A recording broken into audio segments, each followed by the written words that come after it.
Praise the lord. మన ప్రభు రక్షకుడైన యేసుక్రీస్తు నామములో మీ అందరికీ హృదయపూర్వకమైన వందనాలు తెలియజేస్తున్నాం.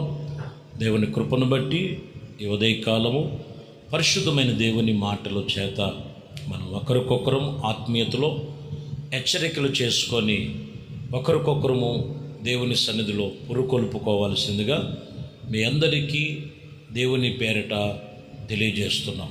పరిశుద్ధ గ్రంథములో కొరింథీయులకు రాసిన మొదటి పత్రిక 10వ అధ్యాయము 4వ వచనం, అందరూ ఆత్మ సంబంధులమై ఉన్న ఒక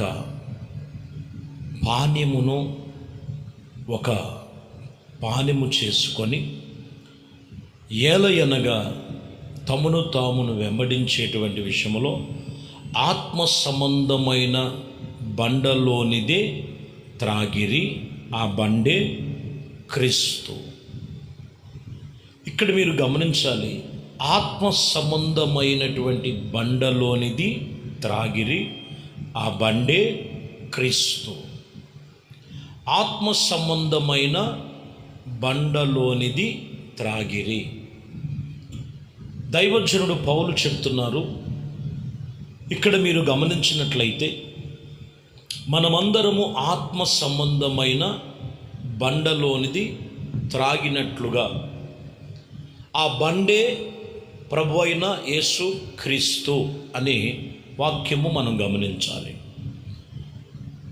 చూడండి, రక్షణ పొందుకొని మారు మనసు పొందిన వారు ఒకే రక్తం, ద్రాక్షాల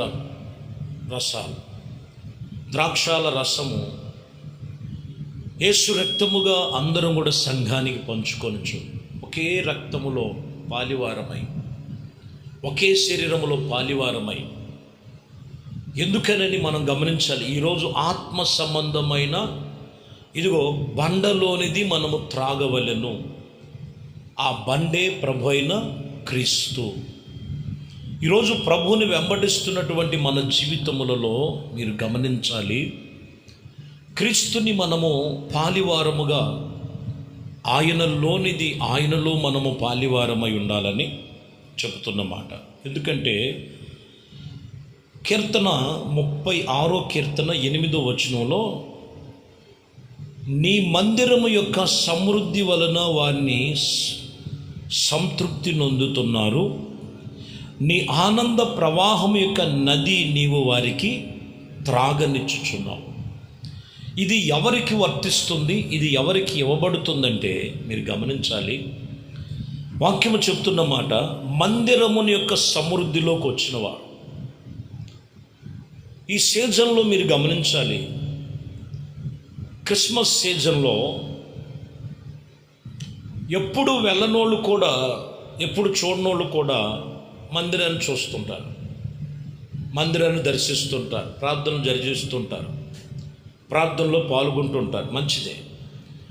కానీ ఇక్కడ మీరు గమనించాలి, సంవత్సరంలో ఒకరోజు లేదా సంవత్సరంలో 2 రోజులు లేదా అవసరాన్ని బట్టి నీ కుటుంబంతో గడిపేటువంటి పరిస్థితి కాదు.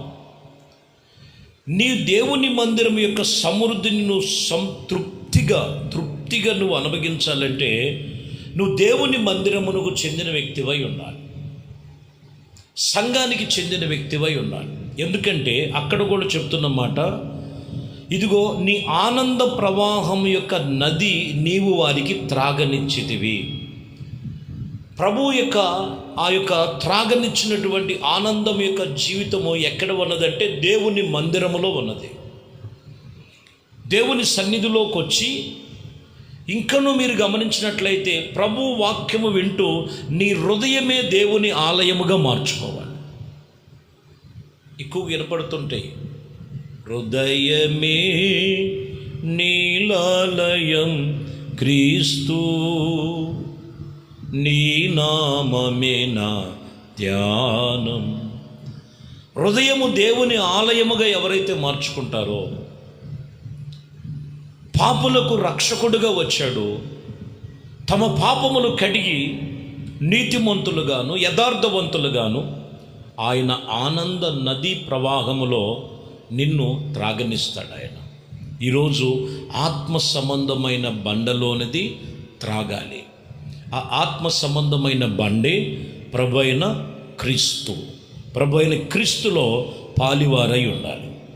ద్వితీయోపదేశకాండము 11వ అధ్యాయము 12వ వచనములు మీరు చదివితే మోషే రాసినటువంటి మాటలు మీరు చూడొచ్చు. అది ఆకాశ వర్ష జలములు త్రాగెను, అది నీ దేవుడైన యెహోవా లక్ష్య పెట్టిన దేశము. నీ దేవుడైన యెహోవా ఇదిగో కనినటువంటి సంవత్సరాది మొదలుకొని, ఆయన కనులు సంవత్సరాది మొదలుకొని సంవత్సరాంతం వరకు ఎప్పుడూ దాని మీద ఉండెను. ఇక్కడ మీరు గమనించినట్లయితే అది ఆకాశ వర్షం యొక్క జలములతో త్రాగనిస్తున్నాడు ఆయన. దేవుణ్ణి ఎవరైతే లక్ష్య పెడతారో దేవుడు ఆ ప్రజల్ని లక్ష్య పెట్టి వాడు నివసించేటువంటి చోటున ఆత్మ సంబంధమైన ఆశీర్వాదం ఏమయ్యున్నదంటే యెహోవా కనులు సంవత్సరాది మొదలుకొని సంవత్సరాంతం వరకు కూడా ఎల్లప్పుడూ దాని మీద ఉండును. ఎప్పుడుంటుంది?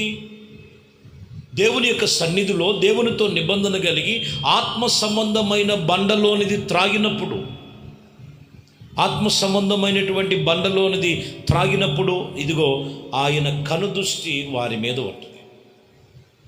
లూకా సువార్తలో 24వ అధ్యాయములో 49వ వచనములో ఇదిగో నా తండ్రి వాగ్దానమును చేసినది మీ మీదకి పంపుచున్నాను, మీరు పైనున్న శక్తిని పొందు వరకు ఆ పట్టణములో నిలిచి ఉండవలని వారితో చెప్పాను.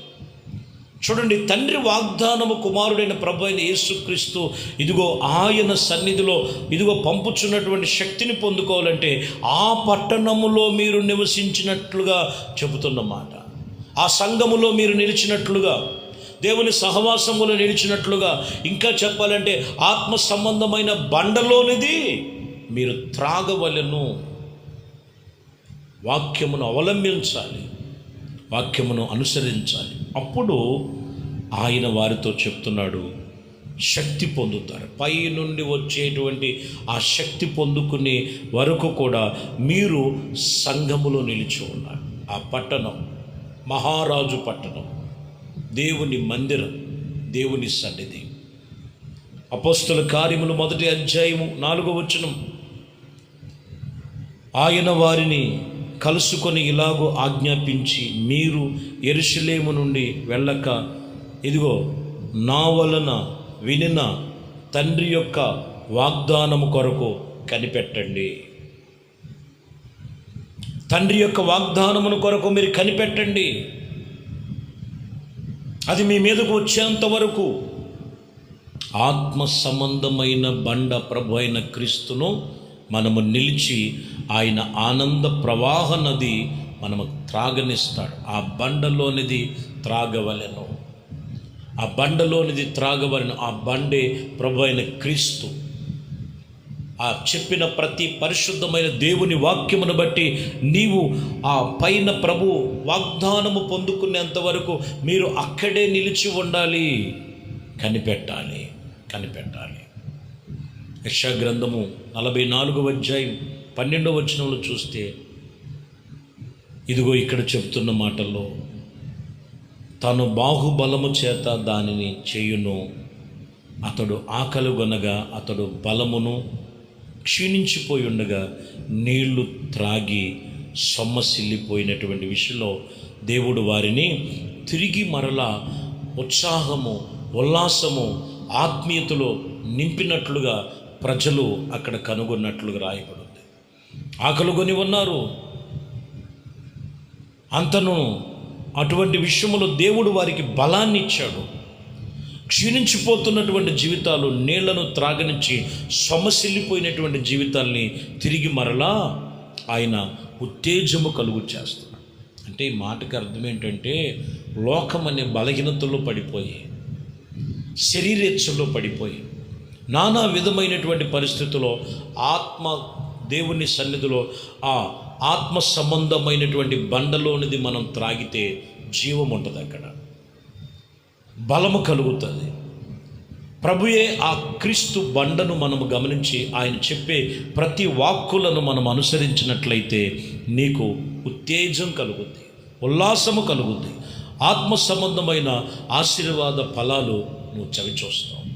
కాబట్టి ప్రియమైన దేవుని బిడ్డలారా, ఈరోజు వాక్యము ఆత్మ సంబంధమైన బండలోనిది త్రాగిరి. ఎవరైతే త్రాగారో వారిలో జీవం ఉంది, వారిలో బలం ఉంది, వారిలో ఫలములు ఉన్నాయి, వారిలో ఆత్మ సంబంధమైన మేలు పొందుకొని దేవుని సన్నిధిలో వాగ్దానాలు వాళ్ళు కనులారా చూశారు.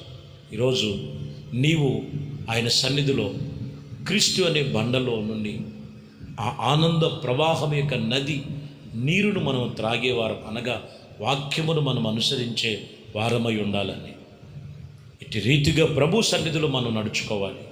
అటు కృప మనందరి జీవితాల్లో నెరవేర్పి కలుగు చేసి ప్రతి ఒక్కరూ క్రీస్తు అనే ప్రభు అయిన యేసు క్రీస్తును రక్షకుడిగా ఆయన మాటల ప్రకారముగా నువ్వు జీవించి నీకు నీ కుటుంబానికి రక్షణ, సంతోషము, సమాధానం కలుగునుగాక.